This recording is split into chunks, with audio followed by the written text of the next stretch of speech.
Yo, all right. So I'm here with a new tutorial video. I'm gonna try to go ahead and just knock all these out as I can when I find the time and have the motivation. So today we're gonna do the Dragon Link. Now I have a couple of replays to go with this one because Dragon Link, unlike Dragoonity, isn't a straight line deck. So with Dragoonity, whether you're playing against an opponent or not, you're just in the training lab. That combo is quite literally the same. You know, you may have a little bit to maneuver because of interruptions, but for the most part, you're going to be playing exactly the same. Dragon Link is different.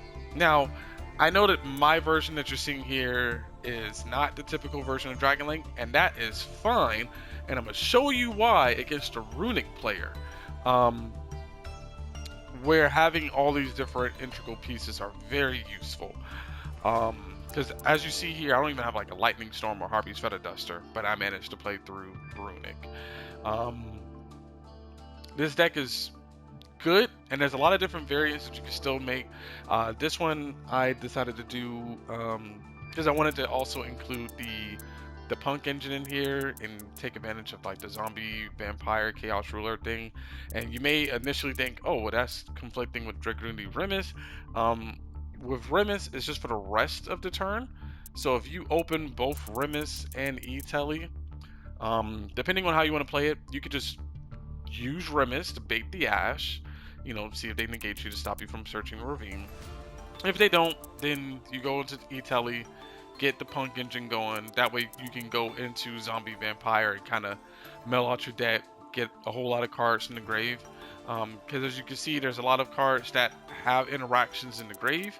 You have Chamber with Tidying. That's a good interaction. You have a free body and Dragoonity Armor Graham, and I also included Dragoonity Glow because there's situations where you want to be able to take the opponent's monster, because Glow makes it to where any monster attached to your Dragoonity monster, you can special summon it. That includes your opponent's monsters. So if you attack and destroy a Baron de Fleur, you can special summon the Baron de Fleur on your side of the field and have to negate. So it is helpful, and there's times where like if you open Chamber and Glow, I mean that's a Shiyu. So you have that in grave. I'll also put Blue Eyes Jet Dragon and Blue Eyes White Dragon. If they just so happen to get milled, then boom. If anything on your field gets destroyed, even by your own card effects, you get Jet Dragon to protect your field from destruction. I have Destrudo in here for Ancient Fairy. A lot of players will still negate your Striker Dragon, so if they do, you can pop your Ravine to add a Boot Sector Launch if you need it to extend your play out. And it's also still an additional body that you can put on the field. So there's a couple, and then a lot of your cards you want in the grave, you don't mind dumping any of your rockets. You don't even mind dumping a Remus, because if you can get Romulus on the field, then Remus is a special summon. You just have to remember that once you special summon Remus, you can't go into Zombie Vampire, but honestly, that's the only non-dragon in here, and that's going to be really an early type play. There's not really any lines where you'll get them otherwise. Dragoonity Knight Airbeer is here for your monster negate. There's actually a lot of scenarios, one of which is in my replay, where you know, you could just summon him under 5 summons and have a pretty big negate on here. And if you're doing a big play, you happen to already get your Chaos Ruler, you could bring back the Ruler and potentially synchro off with Remus. Like, there's so many different lines. Like, the way that this deck will play can just be kind of all over the place. So I'm gonna go through some of the replays here and just kind of show what a lot of the different matchups can look like. And I'll try to explain it through, because there is still a general game plan with Dragon Link. You know, you're typically just trying to get to Boro in, and sometimes you're just going to have different routes to get there. So this hand is honestly a Dragoonity hand. I would have loved to have this in Dragoonity because I already open Glow. Like, this is great.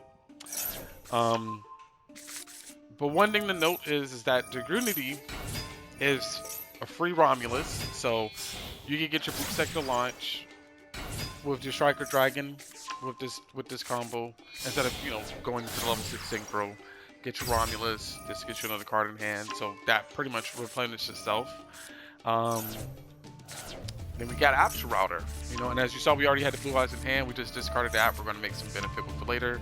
Add the Homogram. So at this point, we're just kind of dumping the grave. See if we put the Jet in there. Now we Tracer. And then now we're going to go into this. I forgot to put seals in this deck. I just realized that. Yeah, I forgot to put the Erratic Seal. That's fine. The deck can play without it.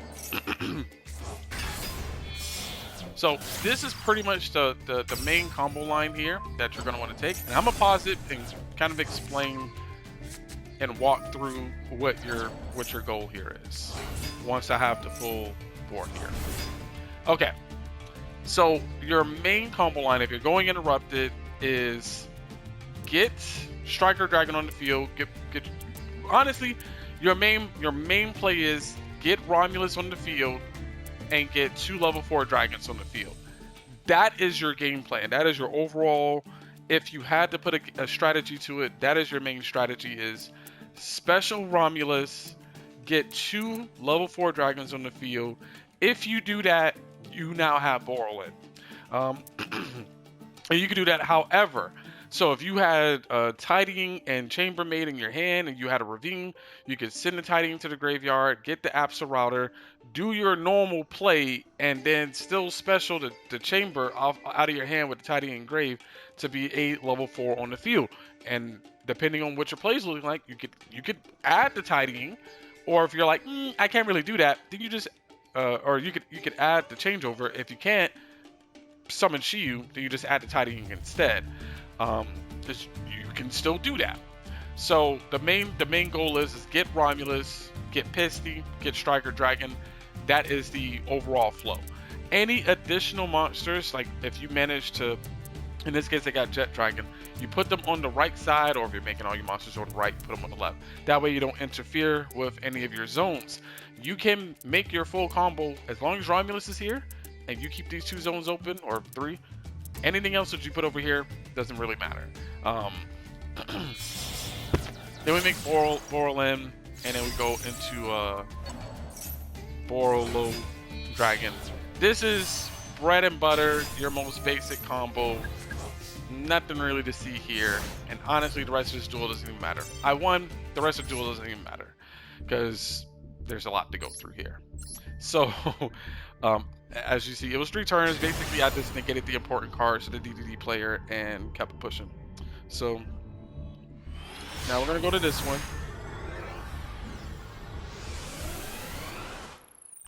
Now we're going second. And as you see here, this hand is gas. This is straight gas. Our opponent essentially is pass.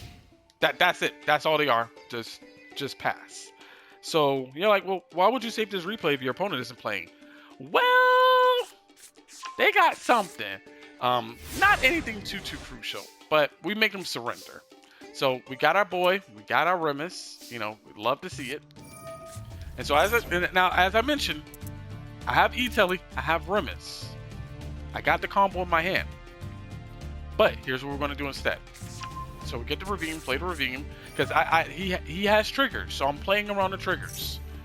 So we're going to go ahead, do this, send the Tidying, because we already got Chamber in hand. Oh, that was a trigger I wasn't expecting. That's fine. I normal Legatus. Oh, and there's the Maxx.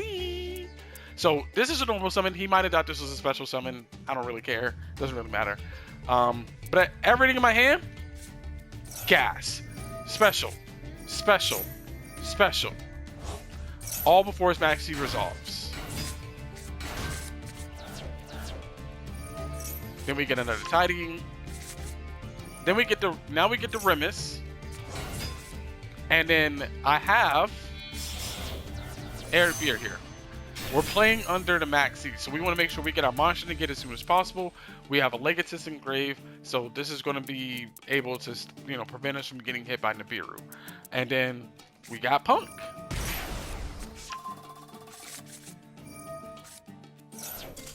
And then they surrender, because we're pretty much going to one-shot them. and we have these plays. And as you notice, that game plan completely different. We were not about to go for Borland. We didn't need to. You know, this game, this time around, our DragonLink deck ended up just being a synchro deck. We were going to get Chaos Ruler on the field. And once we had Chaos Ruler, we could have built special back to level 3, tuner onto the field, and then we had plays for days beyond that. So we definitely had the OTK. I did check their deck. They didn't have Nibiru, but you always want to play around the Nibiru. But that's a fine example of this deck doesn't always just go Boral and pass, because you have so many different engines in it. Because we still had a route to get, you know, Shiyu on the field. Like, there were, if I added the changeover instead of the tidying, I could have still got Shiyu on the field. So there was still a lot more options there.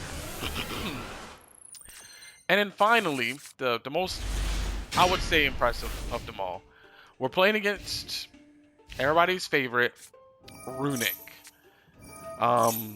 This is the game this account just hit gold. So this is literally my first gold game, by the way. So if anybody's just like, oh, I always go against Runic as soon as I hit gold, yeah, it happens. But you just gotta play through it.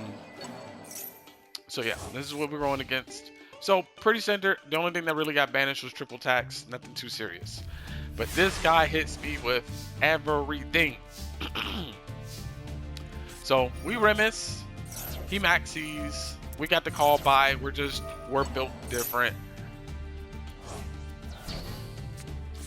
Got our Ravine. Play our Ravine. You know, pretty standard. Oh, we got Runic Tip. So now he's getting freezing curses. We're gonna get Legatus. You know, we just want to put a body on the field. He's like, nah, I don't think so. Destroy. Banish a couple of my cards. Alright, got quick launch. I wanted to activate that before he had a chance to draw into Ash Blossom, just in case. You know, we want to try to play around that, so we want to get our monster on the field as soon as we can. He negates it, because of course. Now, we have the extender and Dragoon the Armogram, which is why we love the card. And then he can also get you back your Remis. We can negate him just because, make our Romulus. So, the reason we used Dragoon the Armogram and not the Remis is we need to get Romulus on the field and 2 level 4 or lower dragons. So far, we're 2/3 of the way there. Get another Ravine. Nah, he banished that. We got lucky there. But we also got lucky here. Boom. Never punished. Get another Remis. Because he banished our Tempest. And now we can get our Absorautor to the grave. Search whatever. Send that off. Get that. And then, as you know, now we got 2 level 4 lower dragons on the field. But we're going to actually make a different route this game. So this is not Boral Impasse. We're going for the OTK.